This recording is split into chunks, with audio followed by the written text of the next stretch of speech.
Two dudes watch cartoons. Two dudes watch cartoons. Two dudes watch cartoons. Two dudes watch cartoons. Yeah. Welcome back to Two Dudes Watch Cartoons, the podcast where two dudes, that is us, watch cartoons. My name is Evan. And my name is Alex, and we're coming to you with round of 8. I almost said round 3. We've done 3 of these podcasts. Yeah. No, it's round. Yeah, okay. Well, we're coming to you with results. Pixar March Madness. We're continuing. I wanted to give the viewers just a little insight here. I feel this is actually a really good example of our relationship, our friendship, Evan. Mm-hmm. So we have this browser, Riverside, that we shoot in.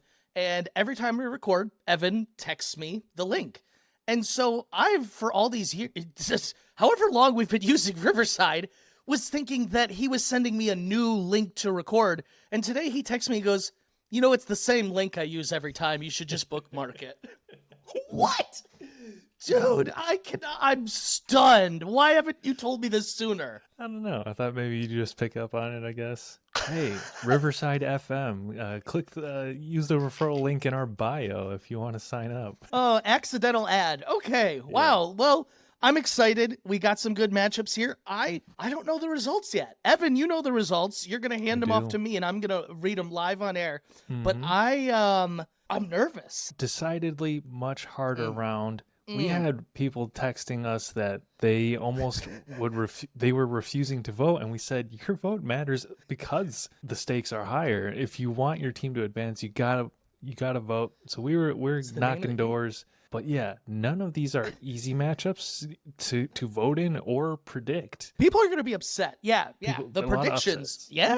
All right. I'm excited. We're going to jump into it here in a minute. You know, I actually thought before we get into the results, really tease the audience here, I want to just discuss our 8 teams. Moving on. Yeah. 4 of them will be moving on because when I was looking at this, our round of 8, these 8 movies, I think you could argue, and this is maybe kind of why we did this, these 8 movies represent all of Pixar's success, in my opinion.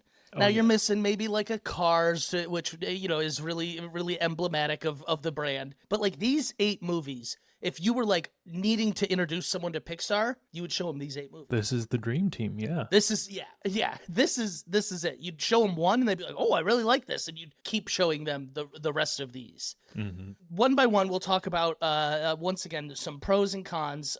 We'll do it, like I said, before we get into the results. We can save that a little. So starting with our number 1 seed, though, we got Toy Story. We've discussed it. Toy Story is the OG. They are the ones that kicked this all off. One thing I saw that was interesting, I was doing a little research. Toy Story 1 really wanted to have a character that was Barbie. And they reached out to Mattel. You know, Mattel is now a huge movie-making success in the year 2024. Yeah. But back then, they said to Pixar, we don't believe the world's first ever computer animated movie will be a success. And so they pulled Barbie. And then once it was a huge success, they came knocking back at the door for Toy Story 2 and said, please, will you include Barbie? And they were in a purgatory of shitty direct-to-video CGI movies up until this Barbie live action. Now, Alex, you know my background in college was in accounting and finance, and so I started my career in banking. And I thought I'd take a look into the numbers and look at the box office earnings of each of these players, each of these contenders in the tournament. And granted, you know, 1995 is when Pixar began as a studio, and we're in 2024, 30-ish years later. Yeah, we're coming up on the 30th anniversary. You know, so I wanted to look at the dollar-to-dollar comparison. So I went to the government inflation calculator and plugged them in by month, by year. Toy Story. I mean, the box office for all of these movies speaks for itself. Toy Story 1995, let me double check their 1995 number. Box office of $394.4 million. When you plug it in 2024 dollars, February 2024, because March 2024 month is not yet complete, that comes out to $796.83 million at the box office. Wow. Even by today's standards, absolutely phenomenal, especially for an Roaring animated success. movie. Yeah. Yeah, that is crazy. That is, we Mhm. usually, Avatar Way of Water is a box office success. So oftentimes we don't include the box office, but that does mean something. Mhm. People showed up. And what I think it means for an animated movie is a little bit more because, like, people showed up. People really showed up to see this movie. And, while it is a quote unquote kids movie, I'm not going to sit here and say Toy Story isn't. I think there's a lot of things that adults could enjoy in it. It has Tom Hanks and Tim Allen, two of the biggest actors at the time. Mhm. I also saw Billy Crystal, who plays Mike Wazowski, was Yeah. supposed to voice Buzz, and he turned it down for a different project. No one believed in Pixar. No one Wow. believed in Toy Story, and they proved all the haters wrong. And they got Wow. Billy Crystal comes knocking. Hey guys, you think I could be in one of your movies? And that's why they cursed Mike Wazowski to never be in the promotional materials ever again, or always be obscured. What's so That's funny really is interesting. everyone rolls with that joke, like Mhm. like streaming services, like everywhere, magazines, perfect. Now, here's one. I can't imagine Billy Crystal in that role. But if Hmm. in an alternate universe that is what had happened, who do you think would have played Lightyear in the modern, the 2023, 2022 Oh, update to it? I gotta really picture this. You love a good fan casting. Like Who am I so Tim Allen to Chris to Evans Chris Evans? is Who's Billy Crystal. Billy This is your Crystal? SAT. Billy Crystal to who? Oh, okay. No. I like this game though. I like this game. Let me think. Do you have someone? This is interesting. I gotta think about this for a don't. second. I don't know why. I think this person's just been on my mind I don't know why. But Jay Baruchel. Oh, okay. I don't think he's got the star power of Chris Evans, so I might need to revisit that. I'm trying to really picture who's like a different Chris Evans. What? While you know ponder it, can I tell you why he's why he's been on my mind? Yeah, please. Actually, yeah. I think he might. I think maybe it happened in a dream, but at some point the thought crossed that he would be a very funny Andrew Garfield fake out for Deadpool if they had someone from the Sony Spider-Man universe. If they went, came up behind him and turned around as Jay Baruchel, the profiles kind of. Oh, I think you nailed it. I think okay, it's gonna be Mhm. Ryan Reynolds. I feel like that's the other one. If it had been Billy yeah, Crystal. that's very good, Yeah. Ryan Reynolds. Yeah, I'll yeah, take yeah. it. Okay, interesting. That is an interesting fact here. Oh, my last one about Toy Story. We're jumping back to Barbie. I didn't know Barbie was voiced by Jodie Benson, who plays the Little Mermaid, Little Mermaid. Ariel. Wow. Yeah, I almost forgot her name. Yeah. Okay. So, but once again, that didn't come in until Toy Story 2. No one believed in Toy Story 1. And here we are, almost 30 years later with Toy Story, 100% Rotten Tomatoes, possibly making its way to the final four of this tournament here. Maybe an existential thought. 1995, 30 years ago. Watching Toy Story as a kid, you always imagine Buzz and Woody as like adults. Their voices are very adult. Yeah. Tom Hanks currently age 67. 30 years ago, he was 37. We're not that far from it. Wow. What am I doing with my life? That's a mind fuck, yeah. Wait, that It's ju- is Tom Hanks has always been crazy. the same age to me, though. You know what I mean? that's like the first time you're watching college sports and you're like, oh, these guys I'm are older. great. You're like, oh my God, wait, they're younger than me now. Yeah. Holy All right. shit. Sorry. Did you have anything else on Toy Story? No, I mean Toy Story speaks for itself. Great Mhm. film, great team. Let's talk a little bit about Coco here. Coco, something that I learned, it started production 6 years before the film was released, Yeah, which is I think not that's normal for a Pixar movie. really It's too long. 6 years. Okay, because Toy Story I feel like, 4 took them 4, excuse me, Toy Story 3 took them 4 years. So it might be the Okay. longest time it's ever taken them on a movie. Okay. I was seeing. I mean, maybe I was reading up on Incredibles that the idea for it came out about around 93, but it maybe didn't start production. I think that was just I think that's what it is. planting I the think that's seed. the difference there. Interesting. Okay. Yeah. And so Coco, though, to me, when I'm looking at the rest of these teams, it is a standout in the sense. Now, this is going to maybe sound a little goofy at first, but it is a standout in the sense that it relies so heavily on music. Now, I'm not saying these other Pixar movies don't have great musical moments, numbers, or whatever, but the music is literally intertwined into the Coco universe. And what I thought was super interesting is they did so much research. You should appreciate this, Mr. Guitar. They even made sure the characters' fingers were correct for the chords that they were playing. I thought that was some real dedication. That is impressive. I don't think I There's no need for it. There's no need for it because I would have never have known if I hadn't read it on the internet. Yeah. Now, what year did that come out? Coco 2015, 2017? No, 2017. Okay. Last episode, it was up against Bug's Life, and Bug's Life had sort of the twin movie phenomenon with ants, and you're like, Coco doesn't have that working against it. I just want to bring up the fact that the movie, The Book of Life, does exist. It was I think it had Similar enough. They're both Dia de los Muertos movies. Yeah, okay. I haven't seen The Book of Life. Yes, then what are you talking about? Okay. Anyways, 2014, so... It's 3 years difference. I've never seen The Book of Life. Oh, Sounds like... Diego Luna and Zoe Saldana and Channing Tatum. Okay. What? But, yeah. Why is he there? It was a Fox animation, which is now acquired by Disney, so What is they're that both gringo on Disney doing Plus. in that movie? What is he up to these days? Anyways, I thought it was worth mentioning that there was a bit of a twin movie phenomenon there. Another interesting fact about Coco, obviously, it is very influenced by Mexican culture and Mexican traditions. They wanted to make sure they made a movie that, Mexicans would be proud of. And when the movie premiered, I don't know what time frame, but it did become the highest grossing movie in Mexico. Not animated movie, the highest grossing movie in Mexico at the time. And then I looked up, I was like, okay, so it's probably not the case anymore. This was 2017. What's the highest grossing movie in Mexico now? Super Mario Bros. Mexico loves animated films. Let's go.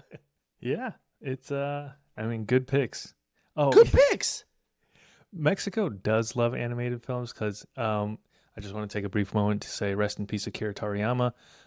He passed away this past week, very suddenly, very unexpectedly. Too young. Too young. Absolute legend. And the impact has been felt worldwide, but particularly in Latin America, in places like Mexico.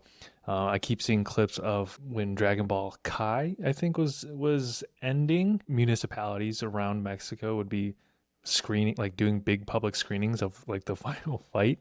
Yeah. In Japan, or whoever runs Dragon Ball Z or owns Dragon Ball Z would see and cease and desist, and the Mexican government was just ignored it and was I guess pirating.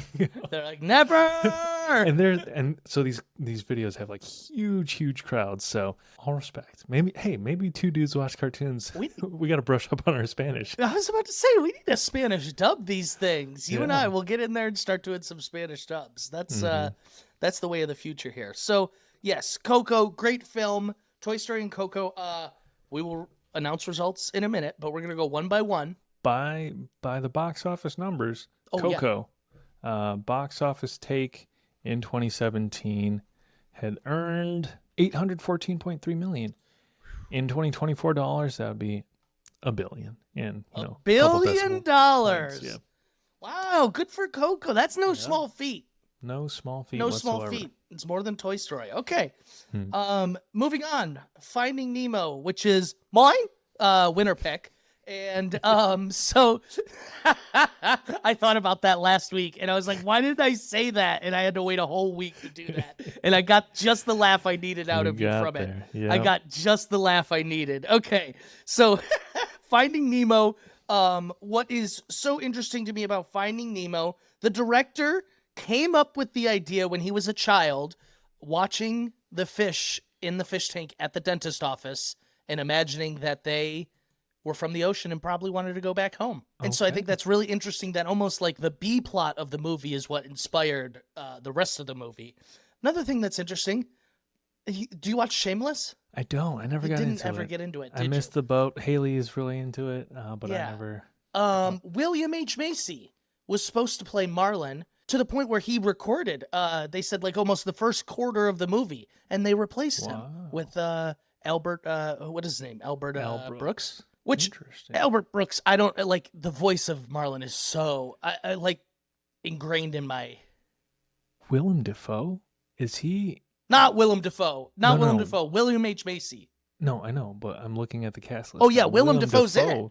He's the striped one in the tank. angelfish. Yeah. So I got a funny That's why he's story so about badass. angelfish. Angelfish Okay. are my favorite fish because when I was in elementary school, they would in our classroom when it was a student's birthday, put a fish on the wall and it would stay there the rest of the year. And it had your name on it, and each fish was different, and it had your name and your birthday on it. My birthday is in the goddamn fucking summer. So I didn't get my fish till the end of the fucking school year. So like the last month they did all the summer birthdays. But I got a fucking angelfish and everyone was so jealous. And I was like, yeah, it is a pretty cool fish. I know. Was this So every pre time or I post Finding Nemo? well, pre-Finding okay. Nemo. So when I saw this movie then I was like, oh yeah, that fucking badass fish. That's my fish. Wow. It's funny how we like that was Yeah. like kindergarten. You know what I mean? Like that was so long ago. Now, Finding Nemo had earned almost May 30th, 2003, $940.3 million then. Wow. This is why I picked them. That's insane. That's Movies were not nuts. crossing the $1 billion mark. back For an then. animated movie too? What is that Yeah. in today's numbers? 2003 in 2024 dollars, almost 1.6 billion. 1.6. That's almost Avatar 2 numbers. That's Avatar Way of Water numbers, baby. What is it about the ocean? The ocean. People it's love the ocean. It's the ocean. The It's call of calling the to us. ocean Yeah. gets them to the theater. Wow. Crazy It's our stuff. highest. I think it's our highest earner in this round, and I would imagine probably. I didn't the know whole this when I tournament. picked them. I also, once again, another special thing about Finding Nemo. I saw it the week before it came out. Imagine Theaters was brand new, and they were like special screening of Finding Nemo nowhere else. And I was like, my dad took me, and I was like, hell yeah, this is the goddamn movie of the year. Shout out Imagine Theater. Shout out Imagine Theaters. Last bit of fun fact for Finding Nemo. Everyone's favorite turtle, Crush, is voiced by the director. He was a placeholder while they looked for a better voice, but everyone fell in love with it, so he stayed. And to really get the sound of like stoner relaxation, he recorded all of his lines while lying Hi? down on a couch. Mine? Hi? Hi. Yeah, maybe that's what that's code for, but no, it says he was laying down on a couch recording all his lines. And then Brad Bird's son plays Squirt. They just heard his voice one day and they were like, yes, that's who we are looking for. And dude. I gotta revisit that. That one is a cute movie. As much as I was ragging on you This last is time, why I I still picked don't it, want it bro. to take the trophy, but it is a good one. Okay, all right. And so Finding Nemo versus another fan favorite we've learned, Ratatouille. Mm-hmm. Ratatouille. What year did it come out? Do you have that up? I don't. I'm sorry. 2007, June 2007. So coming out 4 years after Finding Nemo, I'd still call it like the same era of Pixar, but we are yeah. probably moving out of and into a more newer era with Pixar here. Now, this fun fact I have is more a visual one, so I'm not sure I'll be able to properly do it. But while Okay. Remy the Rat is like running through the buildings, we get flashes into like people's homes, apartments, and there's a couple of really interesting scenes. One is someone painting like a nude person, like you see her back, and then the other one is 100% a woman pointing a gun at a man, and it's just a flash, and you run past it, and it's like whoa. So Okay. yeah, I thought that was pretty cool, and you know, a lot of these movies, we're skipping over this. They have like links to other Pixar movies, and it's not just like Like that theory, Easter but like eggs. Easter eggs is a great one for this. So Okay. like Remy runs into a dog in one of the apartments, and it is like 1,000% the shadow of Doug from Up, Okay. which is fun. Yeah, It's probably that's not fun. Doug. I think it probably starts like, they only have so many characters for dogs. You know what I mean? Yeah. So many CGI models. Yeah, exactly.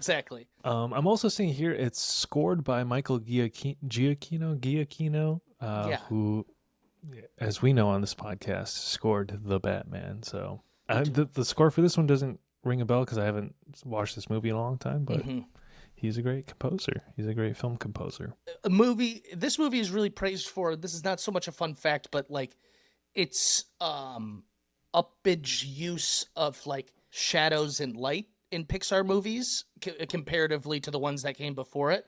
And also just like the attention to detail, like you can tell the furniture is really old and like the mice have been running on it. You can see little scratch marks. Remy bites a hand at one point and it like heals progressively as the movie goes on. So like I said, I do think this is sort of like a new era for Pixar. I don't want to say they're taking it more seriously, but that's all I could kind of think of terms wise. Like there's an attention to detail that maybe they didn't have money, time, whatever for before. Yeah, so much so, attention to detail, that one of the producers, Brad Lewis, was allowed to intern at the French Laundry under renowned chef Thomas Keller. Wow. Similar to Coco, they want to get the details right. This is like Jon Favreau learning how to cook from Roy Choi for Chef. For Chef. Which is a great this movie. Bradley Cooper levels of 6 years of learning how to conduct? Another interesting point is to really illustrate how fancy the restaurant is that they work at. When you open the menu in Ratatouille, no prices. You just got to order and hope you have enough money. It's all written in cursive, and we're illiterate. It's the worst first date you could do. You're like, sir, how much is this chicken?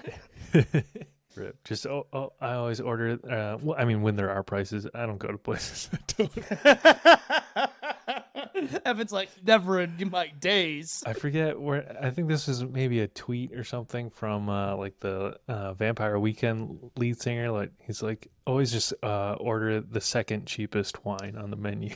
Yep. Yeah, I've heard that. So you're looking too. like you're giving it consideration. Ratatouille. Let's look at the box office take. $623.7 million in 2007. 2007. That's old, man. All these movies are fucking old. Yeah, we're I know.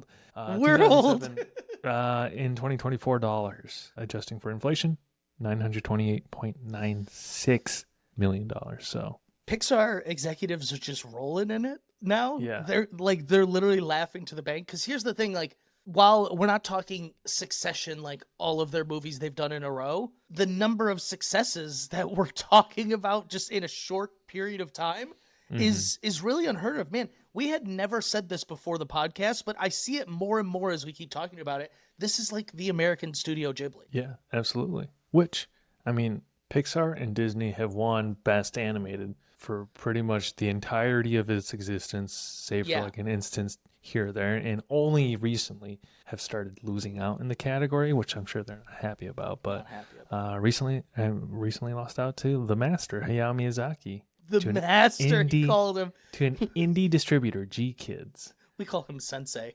We call him Sensei. If you need to record a podcast remotely, Riverside.fm is the place to do it. Alex and I have been making Two Dudes Watch Cartoons remotely across states, pretty much across the continental U.S. for 3 years now. We've tried several things, and this is what works best, honestly. Zoom turned out terrible.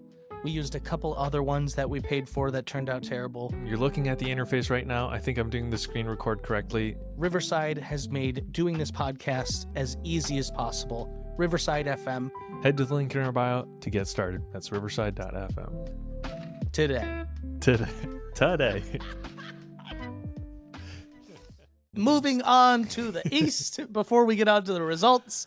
What's up now? Oh, Incredibles is the next movie we're going to be talking about. 2004, directed by Brad Bird, earned $631.6 million. Adjusted for inflation, that's $1 billion. $1 billion. Wow.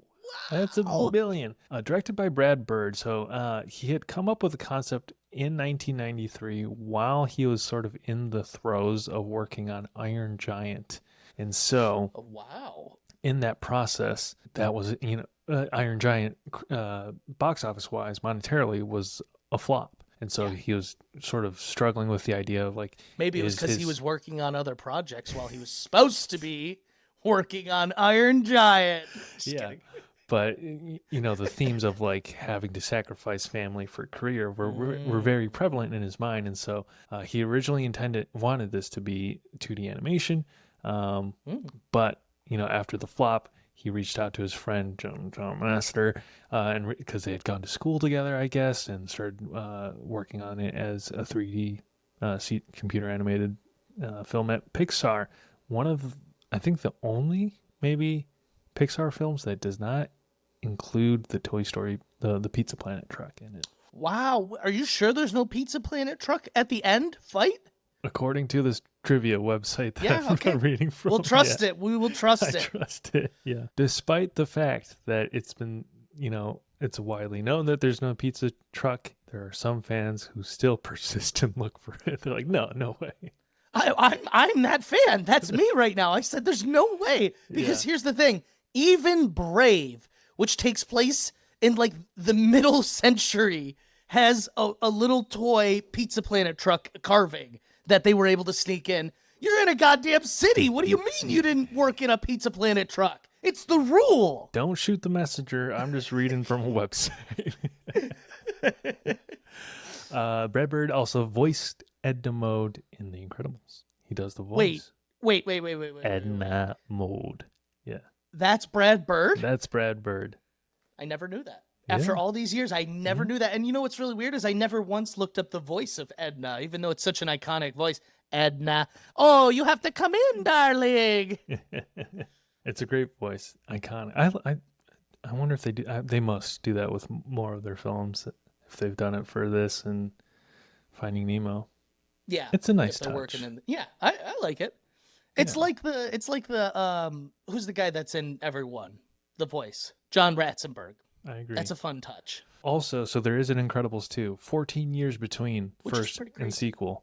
It's the longest span between a Pixar movie and its sequel in their That's body Avatar of work. numbers. Yeah. Just kidding. Avatar catching so many strays on this podcast out of nowhere. James Cameron's out there in a fucking submarine doing some shit right now. He's gonna listen to He's this and always- be so pissed. He's always calling in on like SATCOM, like from his command center to do all these press interviews. We gotta get him on. We need to pick his brain. Live from the submarine. Yeah. So Incredibles has a tough matchup this Incredible. round. I know. Yeah. I'm worried. I'll be honest, just while we're talking about it, Incredibles and Up is the one I feel like I have zero idea how it could go. The others, Yeah. I think I have an idea of what could happen, but I will say this next, the matchup we'll talk about after, I'm kind of at a loss also. I see both Okay. happening. Well, Up, directed by Pete Yes. Docter. He's a name if you watch some of the animated movies we've covered. I think he was on one of the co-directors on Into the Spider-Verse. I don't know about Across, but he's worked on those movies. Nice. Movie came out in 2009, debuted at Cannes Film Festival. I think it's pronounced Cons, Oh, okay. not Raising Canes, because I used to say Canes also, and someone was like, no, it's Con. Raising Cons. box office of $735.1 million in 2009, which comes out to $1.066 billion. Yeah.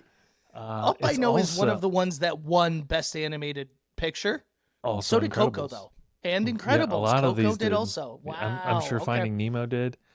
So Up won Best Animated, but it also was up for Best Picture, and it lost to. Oh, The that's Hurt right. Locker. That's why it's such a big deal. It's one of the few that was up for Best Picture. It didn't Yeah. win, but as they say, it is an honor to just be nominated. That is true. Yeah, I think Beauty and the Beast is the only other. Beauty and instance Beast of is. I think there might be three. Or two, there's two or three that have been nominated. Yeah. I don't think an animated's ever won Best Picture.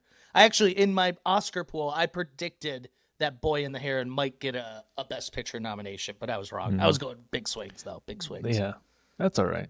It got what it came for, and It got what it Miyazaki needed to. Didn't show up. He What slept a through the fucking whole baller. thing. He did it. Yeah. He's probably smoking a cigarette somewhere. Awards mean nothing to a man of. I don't even. You know what I mean? Yeah. Somewhere hating his life right now. I love Up. Up is one I'm not like surprised or upset that it is in the best picture category, not even just best animated. It to me it is one that it transcends what would be the normal audience of just animated films. One of Disney Pixar's first film, or is the first Disney Pixar film to be presented in Disney Digital 3D.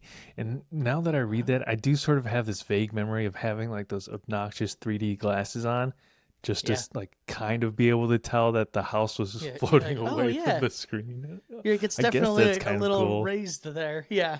Yeah. Are you do you opt for 3D movies when given the opportunity? We're both glasses wearers. We're glasses guys. I can't. It's a huge headache. They have improved. They have improved the technology where the glasses are not as cumbersome.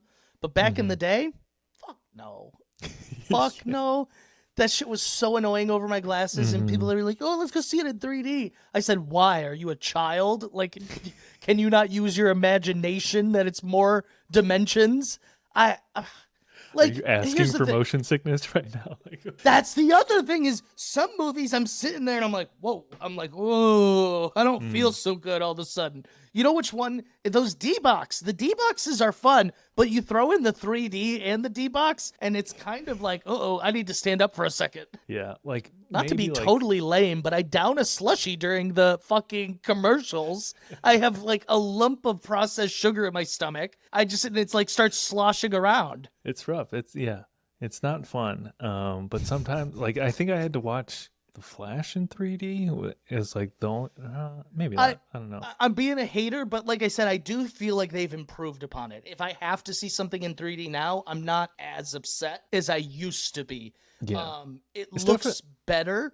And you know what? They're not.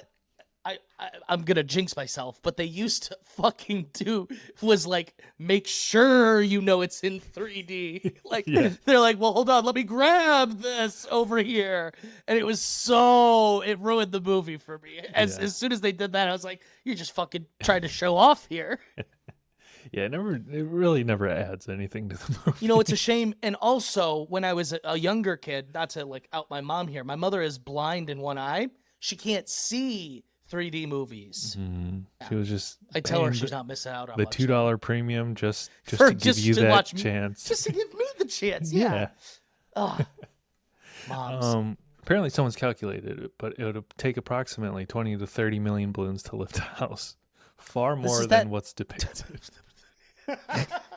Far more than what's depicted.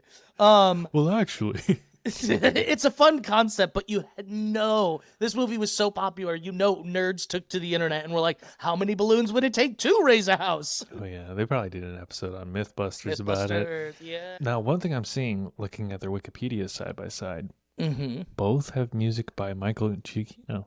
Is he an all-time great? That's pretty good because both of those musics are like I can picture. Da-na-na-na. I use the Up sound on TikTok. Yeah, it's one of the top ones. It's one of the top sounds. I also use. We use Incredibles. Incredibles.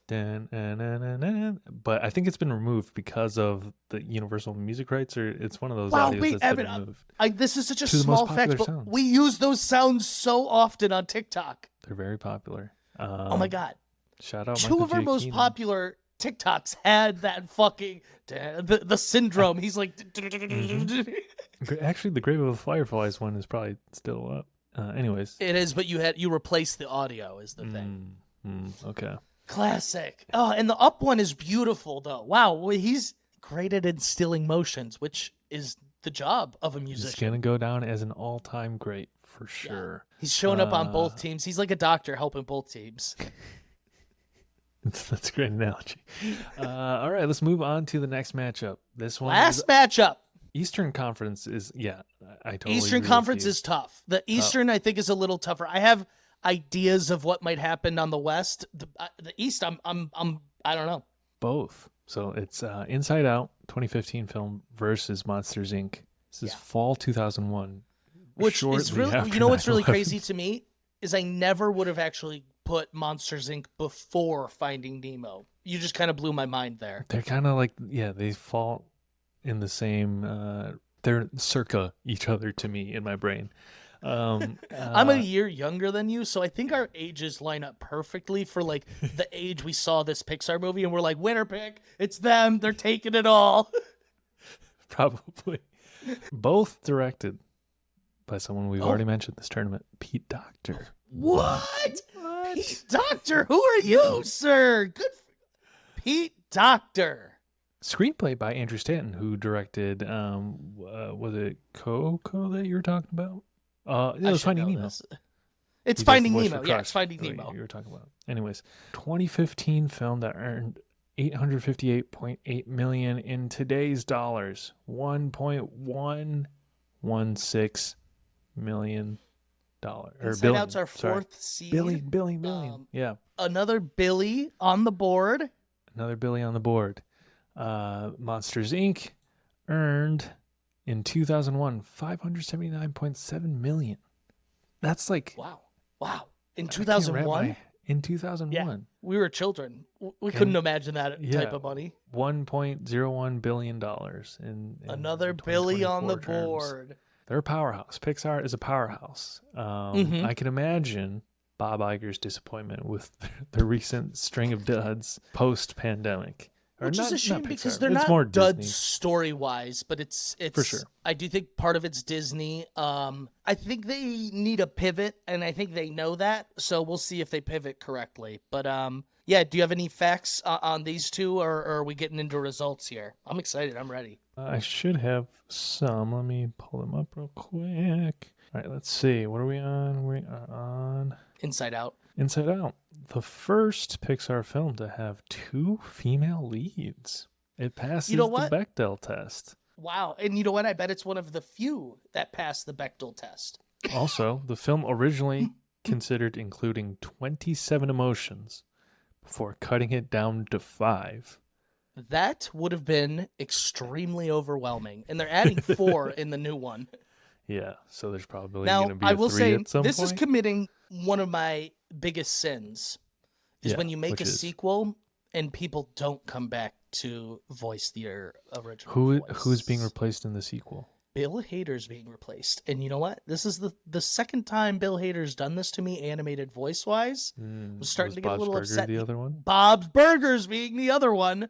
And then also Mindy Kaling is not coming back. She'll be missed, I guess. I don't know. It's just I haven't seen this movie. It's annoying, I did is not the get thing. around Like watching this. Yeah. What are you doing? What are you guys doing that's more important than shooting for a month at most? We've been doing this podcast for a while now, 4 years, and each year my interest in being a voice actor goes up. I think it'd be so fun. I think it would be so fun. I think it's a lot less glamorous than Pixar voice actors have it. I think it's a lot more grunt work along the lines of like anime dubs. No. It is. Oh, it 100% is. And you know what's really funny? We talk about Critical Role, and they're all when I go back and watch these animes, I'm like, oh my god, wait, that's Matt, that's Laura, that's Travis. Like I hear them, and I'm like, I've been hearing their voices for years, and I just never knew it. Yeah. Okay. So, Inside Out, great. Pass the Bechdel test as a self-proclaimed feminist. I'm proud to hear that. It's about time, Disney. Monsters Inc. Or you got more on? Oh yeah. Do it. Yeah, Monsters Inc. As you had said, Billy Crystal was previously considered for a role in Toy Story, and originally Bill Murray was considered for the role of Sully, but it went to John Goodman. Bill Murray never came back. He never did a different Pixar movie, did he? Well, what Pixar movie did he do? No, I'm saying he didn't. I can't think of. He never voiced anything in Pixar. Yeah, they get a lot of famous actors. I feel like I'm always surprised when I hear they have a big name in their movie, but like looking all the way back to the beginning of their films, they've gotten the big voices. So I need to stop being surprised when I see that. The fun facts I'm gathering here are not all that fun. The film was sued before and after its release. It's you're like, I don't want to hurt my winner pick here. Why'd they get sued? For a similarity to some character designs, but I mean, I think knowing Disney. Hogwash. Hogwash. Yeah, I don't want to besmirch. You know what I mean. Besmirch my Innocent winner pick. until proven guilty. But yeah, so I don't have a very fun fact for. That's okay. That's all right. Billy Crystal, Bill Murray almost would have been the Bills. I think it worked out. John Goodman's a good voice for it. So He's great. He's perfect. Yeah. Results. Let's get into results. I'm antsy. I know this is probably the more fun way to do it, but I am antsy for these results. So let's do it. So first up, we have Toy Story and Coco with 62% of the votes. Moving on to the final four. Our 1 seed Toy Story. Ooh, clap, clap, clap. I know a lot of people that are going to be really upset. I know This a lot is of why you people gotta that vote, really. folks. This is why you have to vote. Wow, our 1 seed moves on. This is why it's the 1 seed, though. It's the classic. 62% of the votes, though, much closer than last round. Margins much are getting closer. tighter for sure. The numbers are getting tighter, which is crazy to see. Okay, congratulations, Toy Story. I won't lie, I'm a little upset. I kind of wanted to see the upset with Coco. As did I. I thought it could do it. I thought it really could do it. Maybe Coco, not this year, maybe next year. you played well. Your fans are dedicated. Your fans are there. I want you to know that. Like, they feel strong and passionately. I'll be honest. I'm just based on hearing people talk to me in real life, I'm very shocked by this result. All right. Second matchup. We got Finding Nemo versus Ratatouille with 60% of the vote. Closer margins here. We have our winner, our second seed, Finding Nemo. Congratulations, Finding Nemo. Your pick moves on. Woo! 60% of the vote is close, though. I told you those Ratatouille fanboys were going to come out. Yeah. Damn. Sorry to Brendan Smith. So that's our. We didn't touch on this at the top, but all four of our seeds made it to the round of 8. And our 1 and 2 seed both have just moved on here. So moving to our 3 seed, which is Up versus The Incredibles. We do have it kind of funky there. But here we go. Incredibles versus Up with 69% of the vote. We have an upset. Incredibles is moving on, beating Up. An upset. Wow. 69%. At 69%. That is the Pixar mom effect, baby. Mrs. Incredible's effect here. Wow. Up is out. Our first seeded Up is out. player Our first is out seed, of the tournament. our seeded player is out. That being said, though, I could have seen this going either way, but I am a little surprised. I don't know why. I did think Up would probably carry through. You know, it almost won Best Picture at the Oscars. It's an honor to be nominated. And I think Incredibles is incredible, though. The silent sequence in the beginning of Up is maybe overweighted in people's memories. I think Incredibles is the more enjoyable experience all the way top through. to bottom. Top Honey, to bottom. Yeah. Where's my super suit? Love That Up, is Samuel no L. disrespect. Jackson's first superhero movie. Wow. That's a big deal because he's It the predates Godfather. Avengers. He's the Godfather. We're about to get another incredible family in the MCU to sort of bookend it. Yeah, I don't know. Kind of. All right. Wow. The Michael Giacchino bracket. All right. Incredibles. Very incredible for you. Congratulations. I'm happy, though. I'll be honest. I think Incredibles deserves this. It's a top 14. It's a bit of an upset. It is. It really is. I'm happy about it. I'm rooting for the underdogs. Okay, we got your. Speaking of underdogs, we have your winner pick taking on our 4th seed here. We have Inside Out versus Monsters Inc. I'll be honest, Evan. I think you're about to be upset here, but I'm gonna take a look at this one. I hate that you know and I don't. Okay, here we go. With 73, our biggest win of the day, 73%. Monsters Inc. is moving on. Let's go, baby. Our 4th seed is upset as well. So we've lost 2 seeds this round, and and 2 moved on. Wow. Okay, so Monsters Inc. took the biggest win of the day over Inside Out. Finding Nemo took the littlest win of the day against Ratatouille, who I would have argued. I thought Ratatouille was going to be the easiest competition here. Ooh, my fish are in some hot water here. Oh, yeah. This is getting spicy. This next round. This next round, I mean, we had people who couldn't vote last time. I imagine they're going to have similar issues here. We have Toy Story versus Finding Nemo, and then we have Incredibles versus Monsters, Inc. This is all kind of in that same era, like I said. This is, like I said, if you were going to show people the 8 Pixar movies, these would probably be the first 4 you want to show them. Like, damn. I mean, look, I'm happy with how this has turned out. I think these 4 teams represent Pixar Studios very well. I don't know what's going to happen from here out. This is tough. Yeah. This is anyone's game now. In the West, we have Toy Story, our number 1 seed, 100% on Rotten Tomatoes, 100%. up against Finding Nemo, the 2nd seed. They're separated by what? 1 percentage point? Was that? Yeah. That's a tough call. Like, The I know I highest have a earner. winner pick here, the highest earner in the Billy on the board, but Toy Story, if it had been a couple of years later, if it wasn't the first one, Toy Story could have broken $1 billion. It was close enough. You know what I mean? Oh, yeah. Yeah. $1 billion in inflation standards.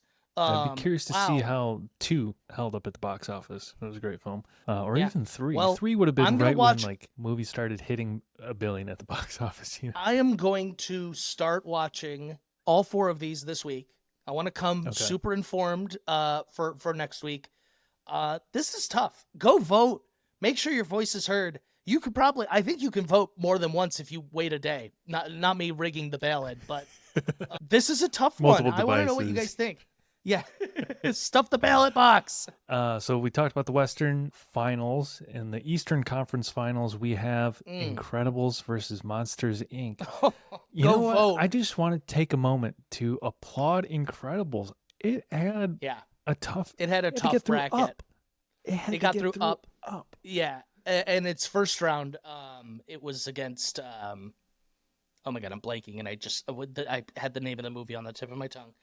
It was against Luca, and we love Luca. Luca. And Yeah. Luca's not like, yeah, it won handily, but like that's still a good win. That's not a sheepish win by any means. No easy matchups. Monsters Inc. Obviously my winner pick. It's Monsters Inc. though maybe has had the hardest bracket, and they're here and they're pushing. yeah. So Wally, and then Inside Out, our 4th seed. I didn't I think think we they've would had see the toughest Monsters Inc. path. here. That's what I'm Yeah. saying. I think Monsters Inc. for sure is at the toughest path. You chose a team with the toughest path to win, and I chose a team with the easiest path to win. We'll This is see our how it one. shakes This is out. this is where Finding Nemo has to like kick it into gear. And Yeah. I'll be honest, with a 60% over Ratatouille, I'm nervous. This is exciting. It's more important now than ever to vote in It Pixar is March actually. Madness. Yeah, you need to have your voice heard here if you want any say in what the final 2 teams are going to be here. No matter Wow, this is crazy. We started with 16 and we are down to 4. Final Four This was next fun. week. I like how we've done this. How I don't know. I know you know, and This you're has been pretending great. not to. This is good. Okay. Yeah. Well, I mean, go check out the other ones, but make sure you watch out these 4 movies this week. Get informed and make sure you vote. Whatever you do, go vote. And hey, if you are enjoying Pixar March Madness or just the podcast in general, one, thanks for being here. Thanks for voting and participating. This has been a lot of fun to do on our podcast, which we've been doing now for like 4 years. And sometimes It's crazy. it can feel like a chore. It's a lot of fun. We do this for love. We do this for our love of animation. And so we're glad to have you along the journey. But if you would like to support the pod, you can do so at the link in our bio. You can leave us a little tip if you've enjoyed any of our episodes. We also have merch. We're rocking some fresh Check out 2 these dudes hats. Dude 1 and Dude 2, Dude 2 hats, some shirts. You're so nice for making yourself Dude 2. I don't know I would have done that. I would have been Dude 1 either way. alphabetical, whatever. I don't care. Yeah. Alphabetical. They're great. Look at it. It's beautiful. And There's we have some also Avatar- one with the 2 of Yes. our yeah. podcast You know, artwork on it. if you don't want to pick who's your favorite mom or dad, yeah, you could get one with the podcast art. There's also There's No Movie Embossing Say shirt, which is a new addition to the merch. Love it. Fan as well. This is great. Ooh, all right. So go check out that link while you are voting, and But catch vote, us vote, next vote. week. Yeah, go vote. That's all I can say is go vote. Turnout's been great. But like I said, I think as we get less and less teams, less people will vote. But this is when we need the votes more than ever, honestly. These are going to be the close ones. These are going to be the nail biters. Yeah, we're going to be crowning a champion here pretty soon. Next week is just a couple weeks. The championship match, and the week after that we'll announce it. Yep. All right, well, go vote. If you're listening to this right now, you can go vote. And thank you for joining us. And we will catch you next week. That will do it for this episode of Two Dudes Watch Cartoons. We will catch you next time. Two dudes watch cartoons.